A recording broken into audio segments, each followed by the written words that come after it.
자, 오늘 하나님의 말씀 사도행전 16장 6절입니다. 16장 6절에서 10절까지 제가 읽겠습니다. 사도행전 16장 6절 아시아에서 말씀을 전하는 것을 성령이 막으심으로 그들은 부르기아와 갈라디아 지방을 거쳐가서 무시아 가까이 이르러서 비두니아로 들어가려고 하였으나 예수의 영이 그것을 허락하지 않으셨다. 그래서 그들은 무시아를 지나서 드로아에 이르렀다. 여기서 밤에 바울에게 환상이 나타났는데 마케도니아 사람 하나가 바울 앞에 서서 마케도니아로 건너와서 우리를 도와주십시오 하고 간청하였다. 그 환상을 바울이 본 뒤에 우리는 곧 마케도니아로 건너가려고 하였다. 우리는 마케도니아 사람들에게 복음을 전하기 위하여 하나님께서 우리를 부르신 것이라고 확신하였기 때문이다. 아멘. 우리 선교사님 여정이 너무 힘든 여정이어서 조금 시간을 들였다가 회복이 많이 된 다음에 선교 보고를 들으려고 그랬어요. 근데 여러분들이 너무 사모하더만 왜 우리 선교사님 선교 보고를 빨리 안 하냐고 막 그래가지고 제가 이제 부탁을 드렸는데 아직까지도 이게 체력을 회복을 못 하셨어요. 그 일부 예배 때는 이제 막 기침도 많이 하시고 그래가지고 잘 하실까 그랬는데 확실히 짬밥이 있으셔가지고 거기 딱 올라오시니까 또 잘 해내시더라고 은혜롭게. 네, 너무 은혜로운 일부 선교 보고와 말씀이었는데요. 우리 선교사님이 지난 10월 16일 날에 출국하셨다가 11월 30일 날 돌아오셔가지고요 45일간 계셨거든요.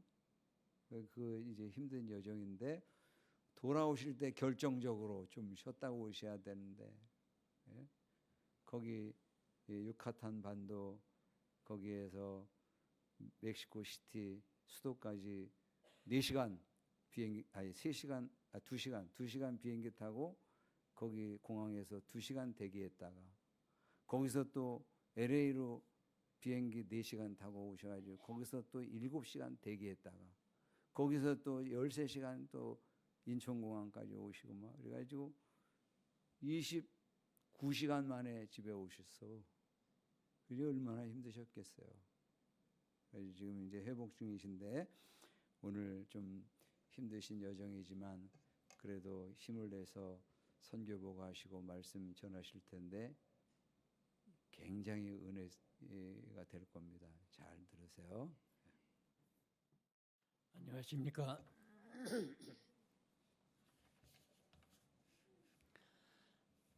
기도해 주셔서 잘 다녀왔습니다. 그리고 거의 회복 다 됐습니다. 목사님께서 그냥 말씀해 주셔도 되는데 제가 첫 번은 거절했다가 두 번째는 아이고 순종해야 되겠구나 해서 이 자리에 섰습니다. 먼저 제가 심부름한 내용을 좀 우리 교우님들께 제가 보고를 하겠습니다. 멕시코에 땅을 사준다는데 도대체 어디쯤인가 많이 궁금하시죠? 이 멕시코가 보통 넓은 나라가 아닙니다. 우리 한국의 27배나 됩니다. 미국 바로 밑에 있는 나라인데요.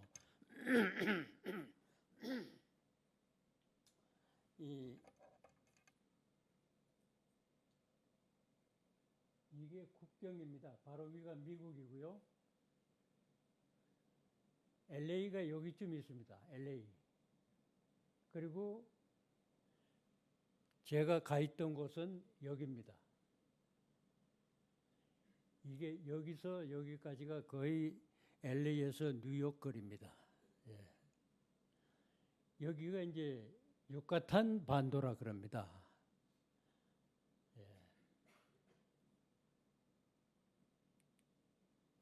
유카탄 반도를 제가 확대했습니다.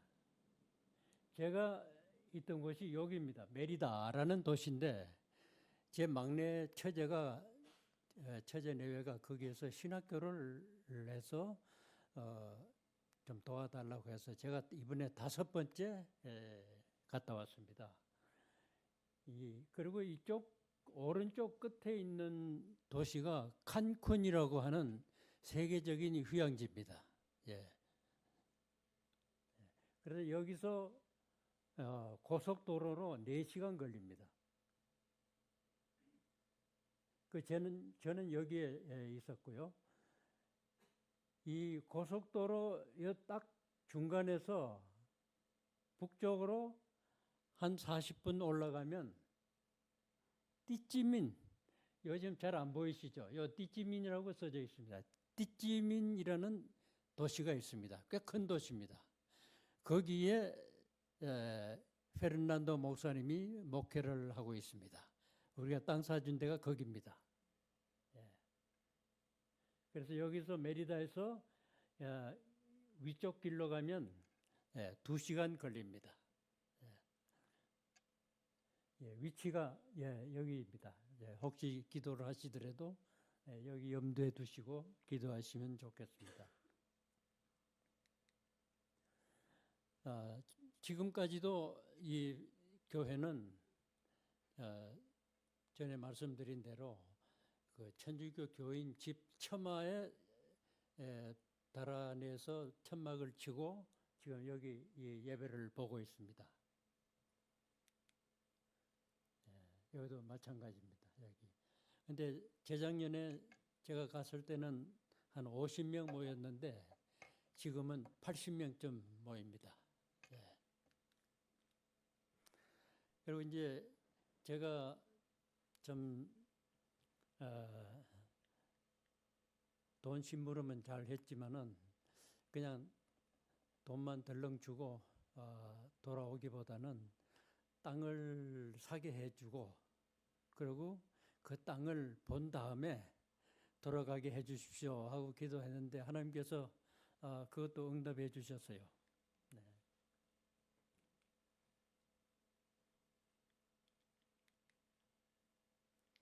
이게 땅 일부입니다. 여기는 이제 띠찌민 시 입구 쪽에 있는 땅인데 이미 그 집들로 구성되어 있는 그런 시가지에는 너무 비싸서 돈 만불로는 어림도 없고요. 그 조금 옆에 이제 그 산 쪽으로 땅을 마련했습니다. 땅 크기는 412평입니다. 그러니까 꽤 크죠. 412평. 우리는 100평 예정했는데 200평 예정했는데 하나님께서 좋은 땅을 주셨어요. 제가 마음에 드는 게 중요한 것이 아니고 현지 교회 목사님이나 교인들이 좋아해야 되니까 그분들이 좋아서 그 땅을 결정을 했습니다. 그 땅에서 이 가운데 서신 분이 페르난도 목사님입니다. 페르난도 목사님. 그분이 그 동네에 사시고 지금 이 가운데 그 하얀 종이가 매매 증서입니다. 이 공증 사무실에서 공증한 매매 증서입니다. 교인들이 너무 기뻐가지고 땅산 이튿날부터 막 대들어서 땅을 막 울타리 치고 뭐 풀 뽑고 나무 베고 뭐 돌 주워내고 그 작업을 상당히 오랫동안 해서 제가 돌아올 때는 거의 정지 작업이 다 끝났다고 하더라고요.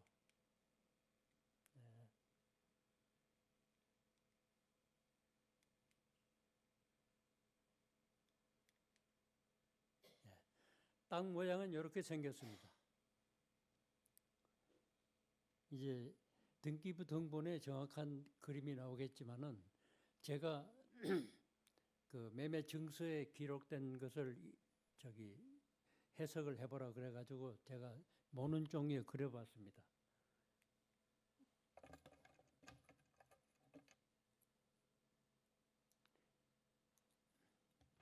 이렇게 되는 거예요.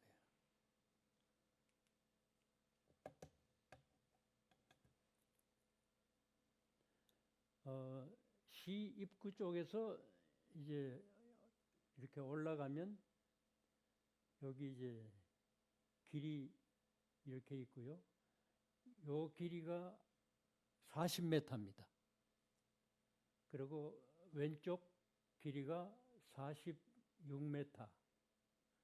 그리고 오른쪽 길이가 21m. 그래서 이제 제가 계산을 해보니까 요 정사각형 요것이 260평. 그다음에 요 삼각형이 151평. 그래서 합계가 412평입니다. 굉장히 큰 땅이죠. 예, 여기서 이제 아마 잘은 모르지만 예배당을 여기 좀 세우고 그리고 뭐 아마 사택도 아마 그 안에 지어야 될 것이고요. 뭐 필요하면 또 교육관도 앞으로 짓겠죠. 그래서 400평이니까 뭐 시골교회에서 목회하기는 아주 좋은 땅이라고 생각됩니다. 그 매매 증서에 이미 기록이 되어 있습니다. 이쪽 오른편은 여기는 도로, 여기는 남의 땅, 여기도 남의 땅, 요거 도로입니다. 그 이쪽에 큰 도로가 있는데 이 도로가 앞으로 연결된다고 동네 사람들이 그러더라고요. 그래서 교인들이 보고 너무 좋아하고 그래서 하나님께서 주신 땅이라 그렇게 생각이 됩니다. 이게 매매 증서인데 공정사무실에서 한 겁니다. 우리 한국에는 공정인 사무소 제가 한 번도 이용한 적이 없는데 외국에는 이 공정사무소가 엄청난 그 뭐라 그럴까요? 파워가 있습니다.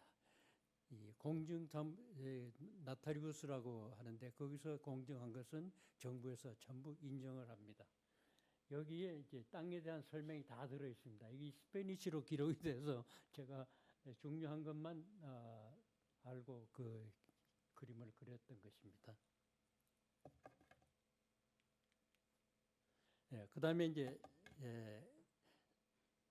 그 부지 주소는 멕시코 유카탄 주 띠찌민 시 그렇습니다. 더 이상 자세한 주소는 제가 모르겠습니다. 근데 부지 크기는 412평. 그다음에 부지 경비. 부지는 미국 달러로 7,850불입니다. 그러니까 한국 돈으로 계산하니까 1,100만 원 정도 들었고요. 수수료가 950불 들었습니다. 한 130만 원 들었는데 변호사들이 이 땅이 믿을 만한 땅인가 조사하는 그 경비, 그다음에 공증 경비, 그다음에 이 멕시코 시골의 땅은 전부 동사무소하고 연결이 되어 있습니다. 그래서 동에서 오케이 해야 돼요. 그래서 동에 조그만 커미티가 있습니다. 시의회 같은 그런 커미티에서 조소하고 결의를 해야 돼요. 그 경비해서 950불 들었고요. 그 다음에 1200불이 남았습니다. 이 남은 것은 지금 선교사가 보관하고 있는데 멕시코에는 등기부 등본을 찾을 때 상당히 돈이 많이 든답니다. 그래서 그때 경비 좀 지불하고 혹시 남으면 건축비로 쓰여질 것입니다. 그래서 합계가 10,000불 이렇게 경비가 들었습니다. 하나님께서 참 제가 선교 사역을 한 20년 넘게 했는데 저도 이런 경험을 많이 했지만은 이번에 새롭게 참 선교는 하나님이 하시는구나 하고 많이 느꼈습니다.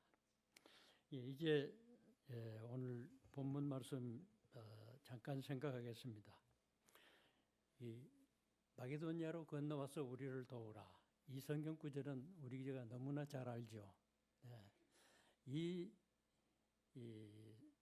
사도 바울의 이 사건을 통해서 이 본문 말씀을 통해서 우리가 알 수 있는 것은 선교는 하나님이 하신다는 것. 우리 교회가 선교하는 게 아니고 선교사가 선교하는 것 아니고 선교는 하나님이 하신다는 것. 그리고 파송도 선교사님 하나님이 하신다는 것. 그다음에 선교지도 하나님이 정해 주신다는 것. 이것을 우리가 새롭게 깨닫는 말씀입니다. 주후 50년 초에 사도 바울은 신라를 데리고 제2차 선교 여행을 떠났습니다. 그래서 시리아 안디옥 교회를 떠나서 북쪽으로 조금 올라가서 다시 서쪽으로 접어들었습니다. 그것이 오늘날 터키입니다. 튀르키예로 이제 이름이 바뀌었는데, 터키로 들어가서 이 사도 바울이 1차 선교 여행 때 세운 교회, 더베, 루스드라, 이고니온, 안디옥 이 네 교회를 다시 방문해서 교회를 든든히 세웁니다. 그리고 이제 안디옥에서 이제 제2차 선교 여행을 본격적으로 시작하는 그런 단계였습니다.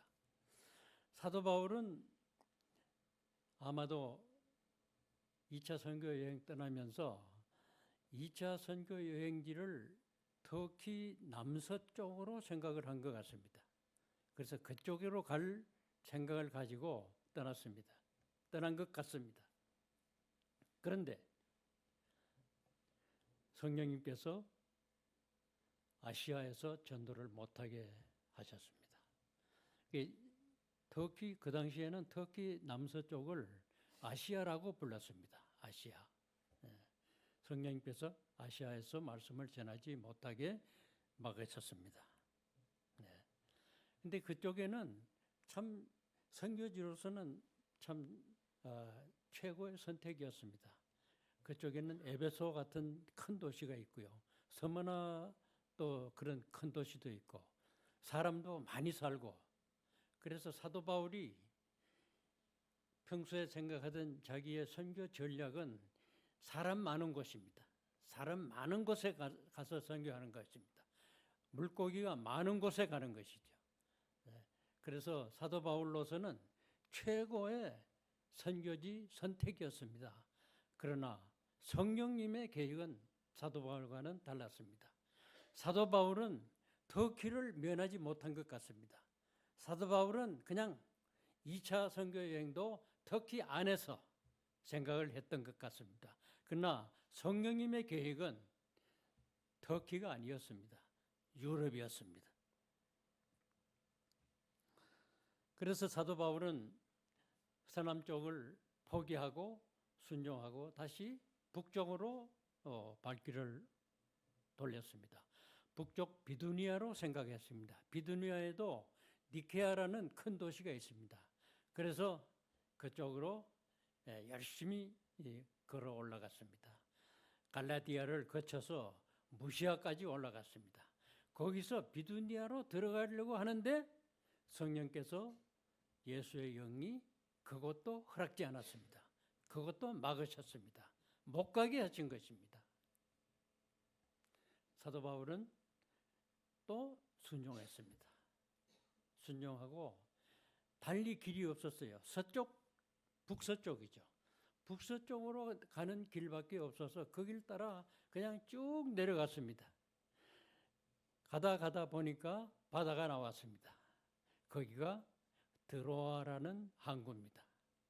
여러분 나중에 지도 한번 보시면 더 이해가 잘 되실 것입니다. 드로아까지 내려왔습니다. 수백 리를 걸었습니다. 아마 역사상 사도 바울만큼 걸음을 많이 걸은 사람이 없었을 것입니다. 얼마나 피곤했겠습니까?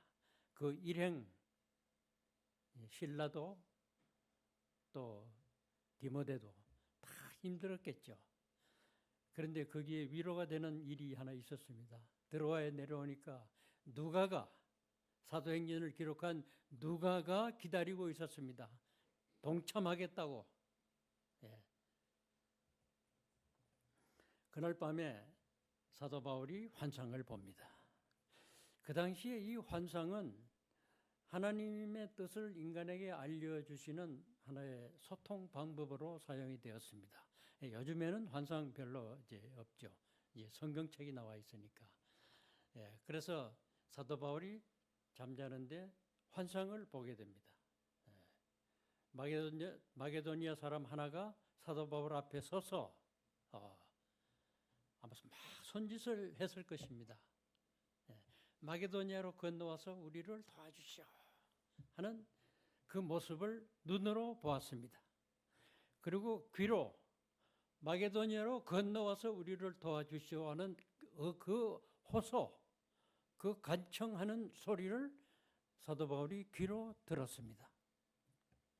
그 이튿날 사도 바울이 일행에게 환상 설명을 하니까 그 일행 모두가 그것은 성령님께서 우리로 하여금 마게도니아로 건너가서 선교하라는 성령님의 호소입니다. 그렇게 해서 바로 그분들이 배를 타고 건너갔습니다. 건너가서 첫 번 간 데가 아는 대로 빌립보잖아요. 그래서 이 호소를 듣고 마게도니아로 건너간 이 사도 바울의 일행은 처음으로 복음을 유럽에 전한 그런 계기가 되었습니다. 그래서 유럽이 참 하나님의 말씀으로 복음으로 많이 변하게 되는 그 당시에 313년에는 이 컨스탄틴 대제가 기독교를 국교로 선포하지 않습니까? 그런 결과를 가져오게 되는 일이 일어났습니다. 이것은 이 환상 중에 마게도니아로 건너와서 우리를 도우라 하고 하는 이 호소, 마게도니아 사람 하나가 하는 호소, 간청, 이것을 사도 바울이나 그 일행이 무시하지 않았다는 것입니다. 멸시하지 않았다는 것입니다. 묵살하지 않고 성령의 부르심으로 받았다는 것입니다. 이것이 중요한 것입니다. 우리 한국 선교 역사에도 이와 비슷한 일이 있습니다. 고종 황제 때 임오군란이 일어났습니다. 그때 이 명성왕후가 말하자면 암살당할 그런 위기에 처해 있었습니다. 그때 관리 중에 한 사람이 이수정이라는 사람입니다. 이수정. 이분이 꾀를 내서 명성왕후를 거적에다 싸서 지게에다 지고 그 눈을 피해서 충주로 피난했던 일이 있습니다. 이건 역사적인 사실입니다. 고종 황제가 이 일을 참 고맙게 여기고 이수정을 말하자면 진급을 시켜주려고 하니까 이수정이 고종 황제께 저는 진급이 필요 없습니다. 저를 일본에 보내주십시오. 제가 일본에 가서 더 배워서 돌아오겠습니다. 그래서 이수정이 일본으로 건너갔습니다. 일본에 건너가서 농학자인 쯔다센 박사를 만나서 그 밑에서 공부를 하게 됐는데 이 쯔다센 박사가 아주 신실한 기독교인입니다. 그래서 이수정이 거기에서 감화를 받아서 예수님을 믿게 됩니다. 예수님을 믿고 1883년 세례를 받아요. 세례를 받고 이수정이 기도를 시작합니다. 두 가지 기도 제목을 놓고 기도를 하는데, 첫째는 제가 성경을 우리 한국말로 번역할 수 있도록 해 주십시오 하고 기도를 해요. 또 두 번째는 미국 교회가 선교사를 한국에 보내주시도록 도와주십시오. 이 두 가지를 놓고 이수정이 1년간 열심히 기도를 하고 1884년에 편지를 2통을 미국 장로교단에 보냅니다. 이 편지가 뭐 참 영어로 쓴 것도 영어로 썼겠죠. 아마 다들 서툰 영어로 썼겠죠. 그 당시엔 전부 한자를 썼는데 한자로 보내봐야 미국서 이해를 못하니까 아마 영어로 썼겠죠. 이 미국 교회가 이 편지를 받고 무시하지 않았습니다. 묵살해버리지 않았습니다. 쓰레기통에 넣지 않았습니다. 미국 교회가 이 호소를 성령님의 호소로 받아들인 것입니다. 그래서 미국 교회에서 선교사 모집 운동이 일어났어요. 그래서 수많은 선교사들이 응모를 한 것입니다. 그래서 하나님이 참 실력 있는 좋은 선교사님들을 우리 한국으로 보내주셨어요. 그 중에 언더우드, 아펜셀라가 그 중에 포함되어 있었습니다. 하나님의 하시는 일이 이렇습니다. 이 두 선교사가 다 선교 갈 준비를 해서 배를 타고 일본 요코하마에 내렸습니다. 그게 1885년 아마 1월쯤 됩니다. 그래서 이수정을 찾아 만났습니다. 그래서 이수정이 그분들을 맞이해서 한 석 달 동안 조선 풍속을 가르쳤어요. 그리고 한국말을 대강 가르쳤습니다.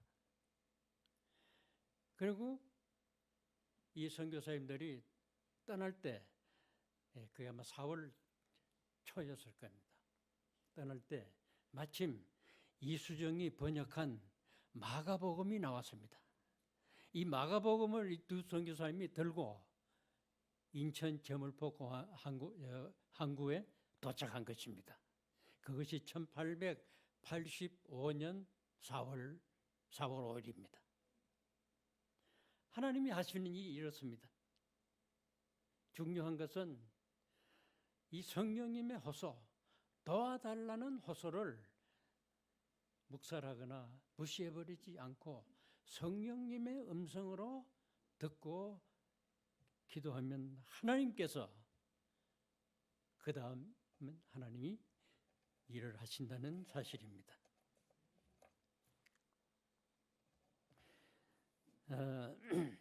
이수정이 그 편지를 요약하면 이렇답니다.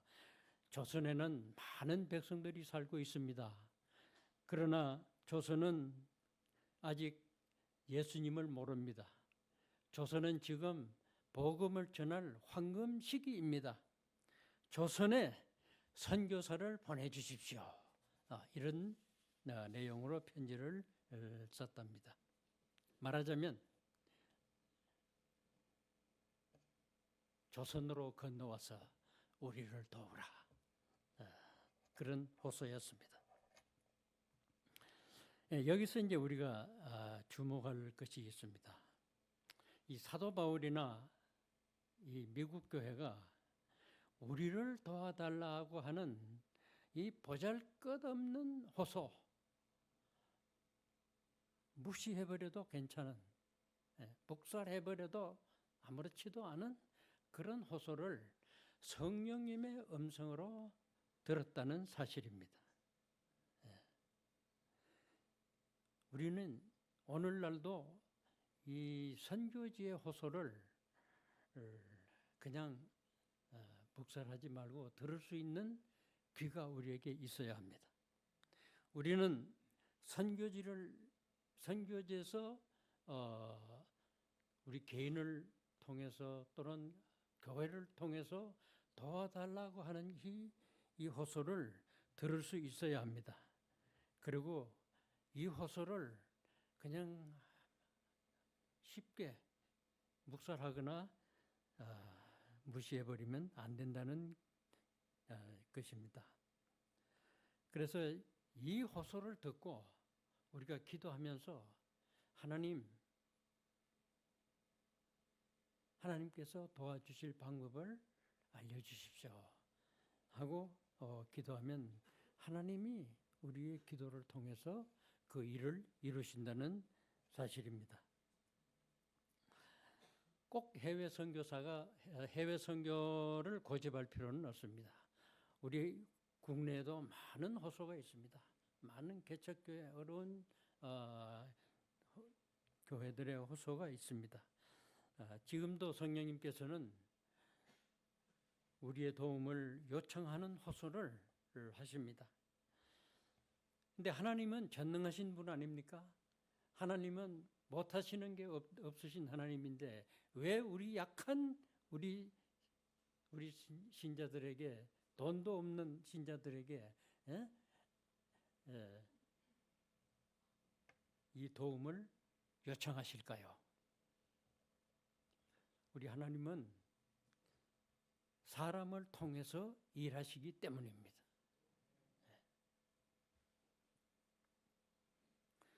호소하고 간청하는 그 호소는 기도 편지로도 들을 수 있고 또 간증으로도 들을 수가 있고 방송으로도 여러 가지 모양으로 우리가 듣기는 하지만 많은 신자들은 우리가 살기도 힘든데 무슨 선교야? 또 교회들은 우리 교회 예산이 지금 빠듯한데 어떻게 선교를 할 수 있어? 하고 묵살하기가 일쑤입니다. 많은 호소가 묵살당하고 있을 것입니다. 이것은 결과적으로 하나님이 일을 못하시도록 막아버리는 결과가 됩니다. 하나님은 우리를 통해서 일을 하셔야 되는데 우리가 앞장서서 다 하나님이 일을 하시지 못하도록 막아버리는 결과가 되고 만다는 것입니다. 그래서 우리가 이 호소를 묵살하지 말고 기도로 하나님께서 일하시도록 하나님을 들추셔야 된다는 것입니다. 그래서 이 선교는 돈이 남아 돌아서 하는 것이 아닙니다. 돈이 많으면 선교할 것 같죠? 그렇지 않습니다. 돈이 없어도 선교를 합니다. 선교는 우리가 하는 것이 아니기 때문입니다. 선교는 하나님이 하십니다. 하나님의 방법으로 하십니다. 교회 재정으로 하는 것도 아닙니다. 하나님이 주셔서 하나님이 하시는 것입니다. 그래서 선교는 하나님의 일입니다. 우리의 일이 아닙니다. 하나님의 일이기 때문에 하나님이 하시는 것입니다. 이 교회나 선교사는 심부름만 하는 것입니다. 선교는 하나님의 방법으로 하나님이 하시는 것이 선교입니다. 우리 교회가 이 선교지의 호소를 묵살하지 않고 우리가 하나님이 일하시도록 돕는 우리 교회가 되었으면 합니다. 이번에 우리 교회에서 이 띠찌민 페르난도 목사님 교회에 부지를 사주게 된 일은 이 우연하게 된 일이 아닙니다.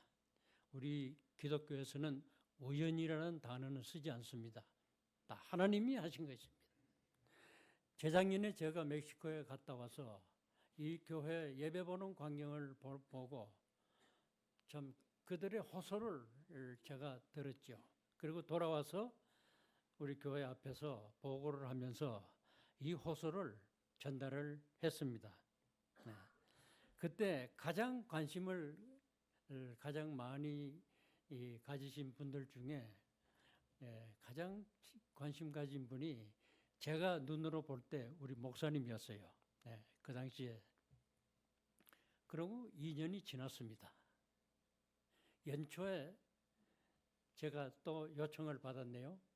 멕시코에서 이 처제랑 이 동서가 금년에 꼭 한번 와 주십시오 하고 이제 요청을 했는데 제가 그 자리에서 전화로 딱 잘라버렸어요. 제가 너무 힘들고 이제는 내가 못 가겠다고 딱 잘라버렸어요. 그랬더니 나중에 집사람이 한 번만 더 갑시다. 의논할 것도 많은 것 같고 또 조언해 줄 것도 많은 것 같은데 한 번만 더 갔다 옵시다. 그래서 제가 아내한테 제가 순종을 잘하거든요. 그래서 그러면 한 번 더 갑시다. 그리고 4월 달에 제가 표를 샀습니다. 그러고는 교회에 알리지 않았어요. 왜냐하면 우리 교회 재정이 어떻다는 걸 제가 들어서 알기 때문에 제가 멕시코 간다고 얘기하면 우리 교회도 부담을 가지고 특별히 목사님이 또 부담 갖고 할 텐데 제가 그런 부담 드리기 싫어서 안 알렸습니다. 그러나 끝까지 비밀로 할 수는 없고 떠나기 한 달 전에 제가 목사님에게 얘기를 했어요. 제가 이번에 10월 중순에 멕시코 갔다 오게 됐습니다 하고 얘기를 했더니 목사님이 단박 그 부지를 우리가 사줘야 되는데 그러시더라고요. 그래서 저는 별로 기대를 안 했어요. 교회 형편을 알기 때문에.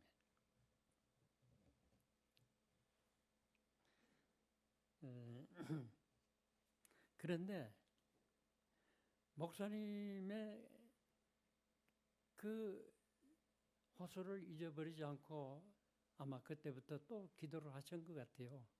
근데 하나님이 그 기도를 들으신 것 같습니다. 하나님이 일하시도록 해야 돼요. 하나님께 맡겨야 돼요. 하나님, 이런 호소가 있는데 하나님이 도와주십시오. 그래서 하나님께서 이 두 가정을 통해서 이 선교비를 마련해 주신 것입니다. 이것은 하나님이 하신 거예요. 목사님이 하신 것도 아니고 하나님이 목사님과 우리 두 가정을 통해서 하나님이 일하셨습니다. 이것이 하나님의 선교 방법입니다. 하나님은 이렇게 일하십니다. 이렇게 하나님은 이런 방법으로 선교를 하십니다. 그래서 선교는 하나님이 하신다는 것을 우리가 믿어야 됩니다. 내가 하는 게 아니에요. 그래서 하나님은 우리가 그냥 선교를 위해서 그냥 갖다 쓰라고 무진장으로 하나님이 예비해 놓으셨습니다. 우리가 그걸 활용을 못합니다. 무진장한 자원이 하나님께 있음을 우리가 믿어야 합니다.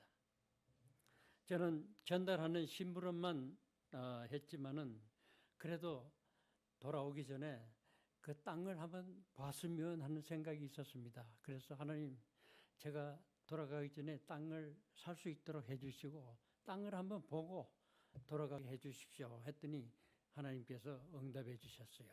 제가 도착한 지 일주일도 안 돼가지고 이제 제가 떠나기 전에 전화를 해놨죠. 돈이 마련됐으니까 열심히 땅을 찾으시오. 그리고 마음에 들면 그냥 무조건 계약을 하라고 그렇게 해놨더니 그래서 이제 열심히 땅을 찾다가 그 땅을 발견하고 땅이 하자가 없으니까 계약을 한 것입니다. 그래서 참